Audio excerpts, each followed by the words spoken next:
Malaki po ang tubo dito kung ito po ay side business nyo at kung pang potluck naman sa mga gatherings matipid din po dahil konting-konti lang po ang mga ricado.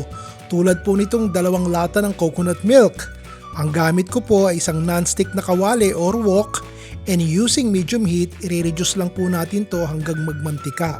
Paminsan-minsan po ihahaluin nyo, especially if you start to see bubbles appearing on the side. This will reduce the splattering, hindi po siya titilansik. Kung kayo po'y nag-i-enjoy sa mga videos na isineshare ko everyday, paki-like naman po itong video na ito. At kung hindi pa po kayo nakakapag-subscribe sa aking channel, i-click nyo po yung subscribe sa baba para updated po kayo sa mga isineshare ko everyday.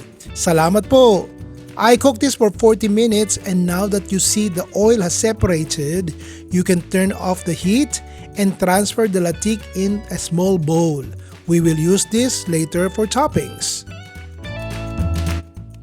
1 1/2 cups po ng glutinous rice flour ang gagamitin natin. Sasalain po muna natin yan. Masyado pong madikit, malagkit kapag hindi tayo naglagay ng rice flour. Kaya naglalagay po ako ng kalahating measuring cup ng rice flour. At lalagyan din po natin ng konting salt. 1 1/2 cups po ng asukal ang idadagdag ko, pero diskarte nyo po kung gusto nyo ng mas matamis, you can add up to 2 cups kung gusto nyo po. Tapos po 2 lata po ulit ng gata ang idadagdag natin.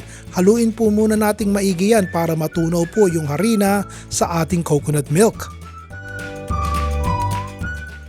Hahatiin po natin ito sa 3 dahil 3 kulay po ang gagawin natin. Evenly divided po ang batter natin into 3 equal parts. Yung una lalagyan natin ng ube flavor, yung pangalawa naman po ay red color, at yung pangatlo naman po ay orange.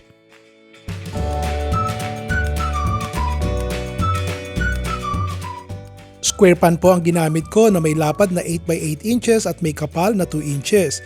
Iko-coat po natin ng cooking spray ito o kaya naman po yung langis galing po sa latik. Uunahin po natin ang ating ubi batter at i-steam natin to between 7 to 8 minutes. Pagkatapos po niyan, isunod na po natin ang red color and we'll steam it between 4 to 6 minutes. And then finally yung orange batter naman po and we will steam it between 7 to 8 minutes.